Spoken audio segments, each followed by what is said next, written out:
Welcome to Biden Brief. The content of the briefing includes live updates: Israel intensifies Gaza strikes, hospital damaged by nearby bombs. U.S. in threat to stop supplying rifles to Israel. U.S. urges Israel to protect civilians, increase aid to Gaza. Pence's early exit from the presidential campaign offers a reminder of Trump's grip on the GOP. Israeli media, also traumatized by Hamas attack, become communicators of Israel's message. Live updates: Israel intensifies Gaza strikes, hospital damaged by nearby bombs. The Toronto Star. The Israeli military has heightened airstrikes in Gaza, including targeting the largest hospital and causing damage to another hospital, as thousands of people break into aid warehouses in desperate need of food and supplies. The Gaza Strip, with a population of 2.3 million people, has been left without access to clean water, with water from taps being so contaminated with sewage and seawater that it is undrinkable. Palestinian Red Crescent Society states that Israeli strikes have damaged parts of the Al-Quds hospital in Gaza City, placing thousands of displaced Palestinians at further risk. In addition, the Palestinian death toll has passed 8,000, with over 3,300 children killed, according to the health ministry in Gaza. U.S. in threat to stop supplying rifles to Israel. Telegraph. The U.S. has threatened to stop supplying rifles to Israel after Israel's National Security Minister, Itamar Ben-Gvir, was seen handing them out to civilians. Images on social media showed Ben-Gvir distributing the arms at political events in two towns near Tel Aviv. After diplomatic exchanges, Israel committed to distributing the weapons only through its police or army, although politicians can be present when they are handed out. Israel has set up hundreds of volunteer security squads and has been arming them in view of possible unrest in Palestinian communities. U.S. urges Israel to protect civilians, increase aid to Gaza. South China Morning Post. The U.S. has urged Israel to protect civilians in Gaza and increase humanitarian aid, amid growing concern over the human cost of Israel's three-week bombardment of the area. U.S. President Joe Biden told Israeli Prime Minister Benjamin Netanyahu that Israel has the right to defend itself, but should do so in a way that is consistent with international law. The U.S. has faced pressure to clarify its support for Israel and calls for a ceasefire from within Biden's own Democratic Party. Pence's early exit from the presidential campaign offers a reminder of Trump's grip on the GOP. The Toronto Star. Mike Pence has ended his campaign just over 2 months before the Republican primary races begin, in a sign that the Republican Party has been taken over by Donald Trump and his lies about the 2020 election. Pence's campaign effectively ended with the storming of the Capitol on January 6, which some of Trump's supporters blamed Pence for when he refused to reject the election results. Pence tried to thread a fine needle by running on the Trump-Pence record, but also criticizing Trump for his actions before and after the election. However, this approach did not find support from conservative primary voters, who preferred other options. Pence also struggled to raise money for his campaign, and was already over $600,000 in debt. Pence was polling in the single digits, so his departure is unlikely to give a major boost to any of his rivals. Chris Christie, who has been running as the most vocal Trump critic in the race, said it was a sign that the field was finally winnowing. Israeli media, also traumatized by Hamas attack, become communicators of Israel's message. Associated Press. The Israeli media has come under scrutiny for its coverage of the conflict in Gaza. Israeli journalists have been accused of acting as public advocates for the Israeli war effort, with TV channels displaying banners stating, "We will win," and news presenters labeling Hamas actions as those of Nazis. Some Israeli media outlets have also launched campaigns to share videos in English, which disseminate the Israeli message of Hamas barbarism. The media coverage of the conflict has focused heavily on the Israeli side, with very little coverage of the plight of Palestinians in Gaza.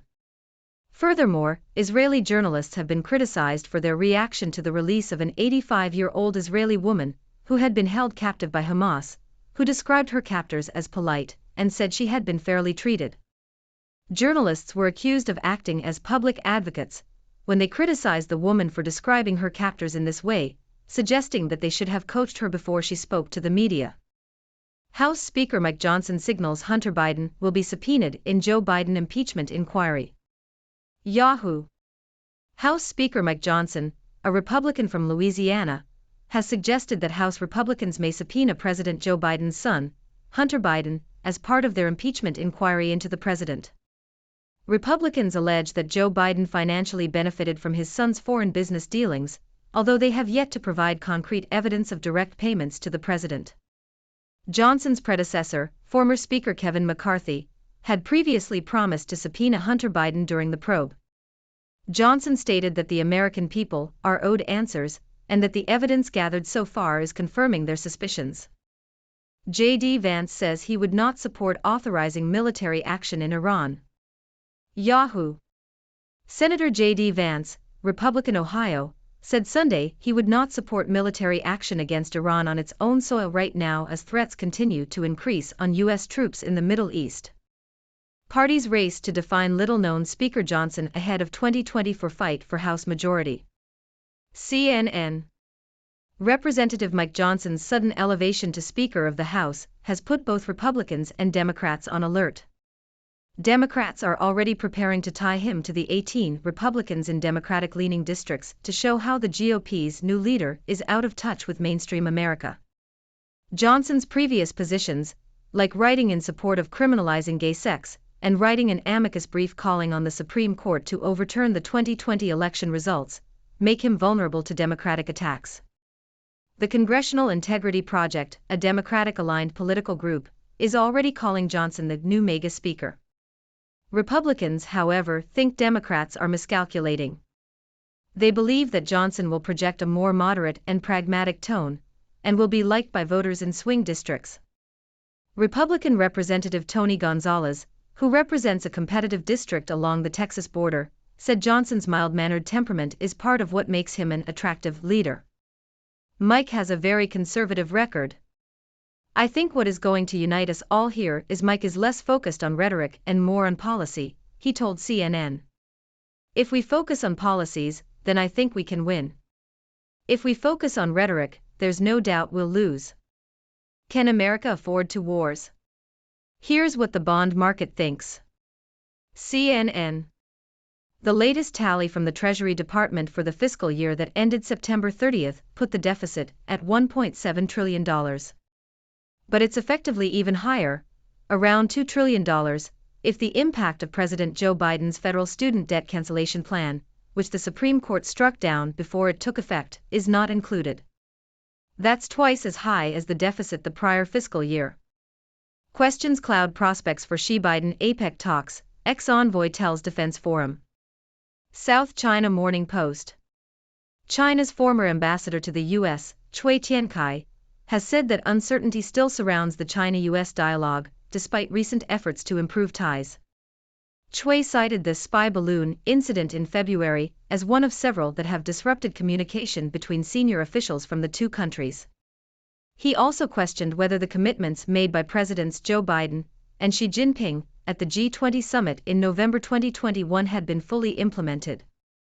Cui's comments come as the U.S. continues to send high-level officials to China in an effort to manage the relationship between the two countries. New Hampshire's presidential primary ballots will have 24 Republicans and 21 Democrats, but no Biden. The Toronto Star. The presidential primary filing period has ended at the New Hampshire Secretary of State's office. Although some prominent politicians did not sign up, 21 names will be on the Democratic ballot and 24th on the GOP ballot. This is fairly routine in New Hampshire, as it has one state lawmaker for every 3,400 people.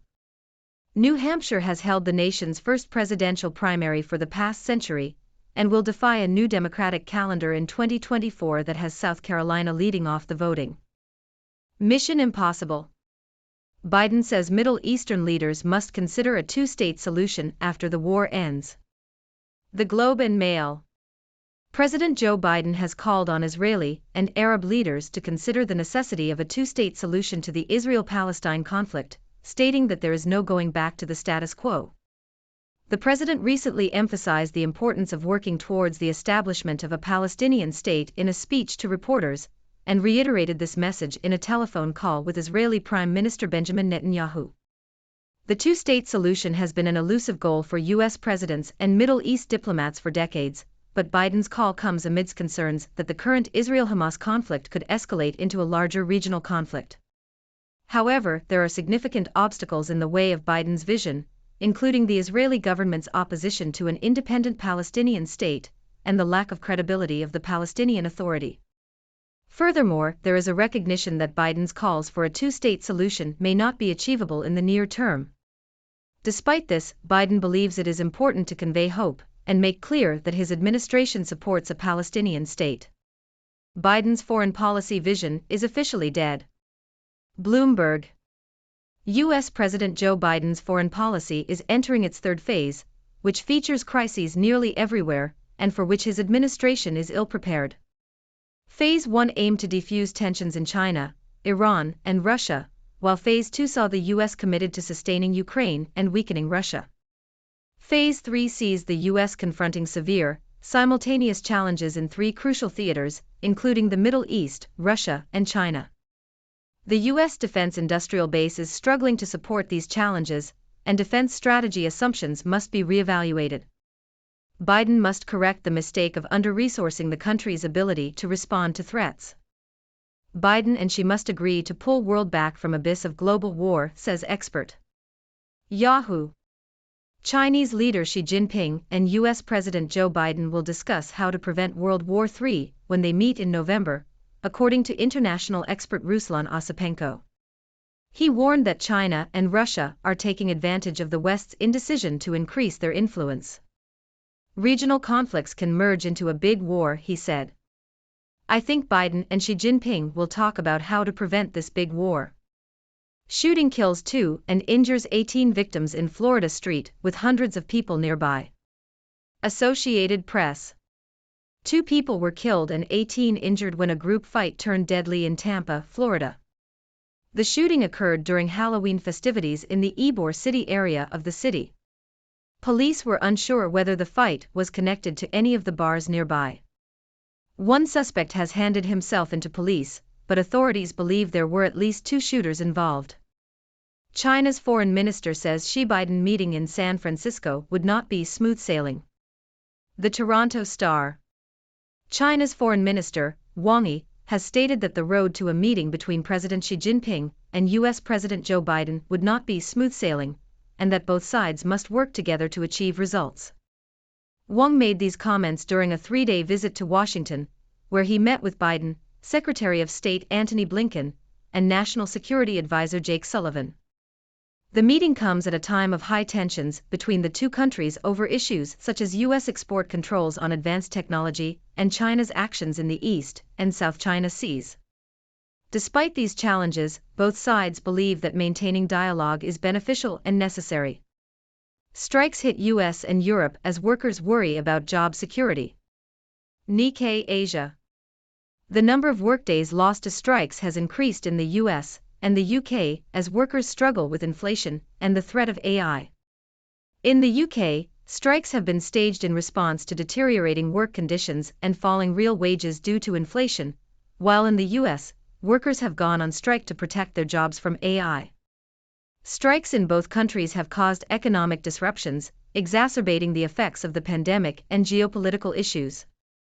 The growing anxiety over structural changes is also affecting politics, with President Joe Biden visiting striking UAW workers in Detroit. Inside story of the Trump White House by star witness at Capitol riot hearings. The Guardian. Cassidy Hutchinson, a former aide to Donald Trump's chief of staff Mark Meadows, has written a book about her experiences working for the former president. The book reveals details of Trump's behavior, including smashing plates and squirting ketchup on the walls. Hutchinson also claims that Meadows illicitly destroyed documents that should have been archived, and that Rudy Giuliani made inappropriate advances towards her. Hutchinson eventually became disillusioned with Trump and his supporters and decided to speak out. The book, titled Enough, provides a detailed account of her time working for the former president. Biden to sign order requiring firms to report tests of AI models. South China Morning Post. U.S. President Joe Biden is set to sign an executive order, EO, aimed at governing the use of artificial intelligence, AI, by federal agencies. The 111-page draft EO obtained by Bloomberg government requires developers of powerful AI systems to report their training and testing processes to the government. The order also covers areas such as privacy, discrimination, cybersecurity, and the use of AI in critical U.S. infrastructure. The move follows more than a dozen leading AI companies including Microsoft, Google, and OpenAI offering voluntary commitments to deploy AI safely. How years of appeasing Iran unleashed horror across the Middle East. Telegraph.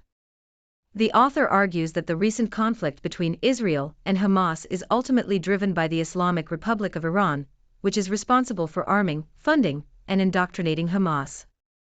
They highlight the growing role of Iran in Putin's war against Ukraine, and the recent alignment of Russian diplomacy with Hamas as evidence of this.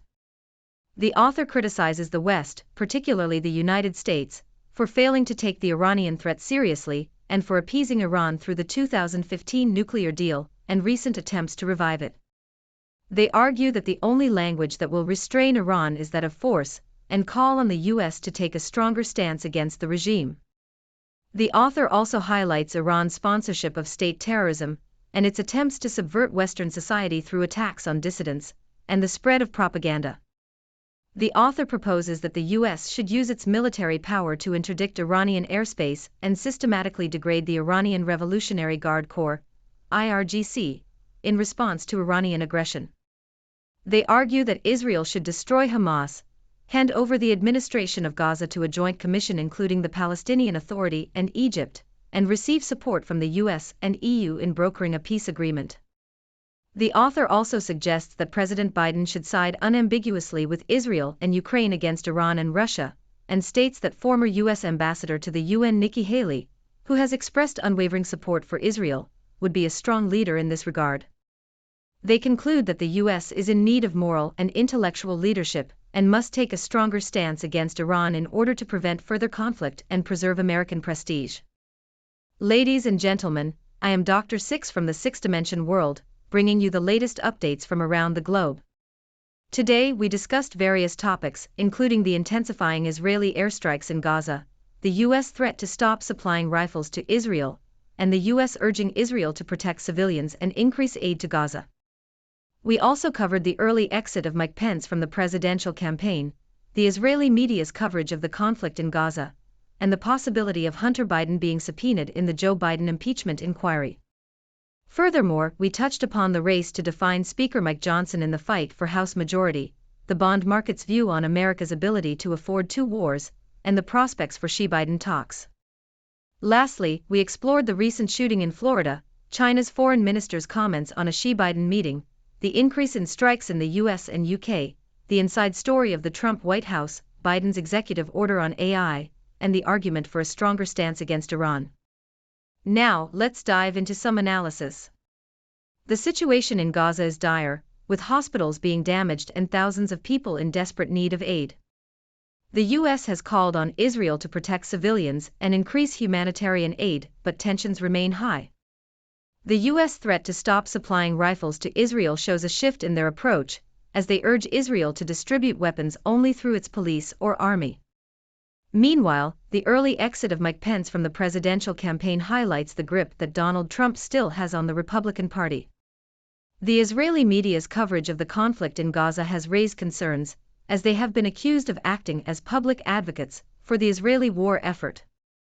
This one-sided coverage has sparked criticism, with little attention given to the plight of Palestinians in Gaza. In the US, there are discussions about subpoenaing Hunter Biden as part of the Joe Biden impeachment inquiry, although concrete evidence of direct payments to the president has yet to be provided. The race to define Speaker Mike Johnson ahead of the fight for House majority shows the polarization in American politics.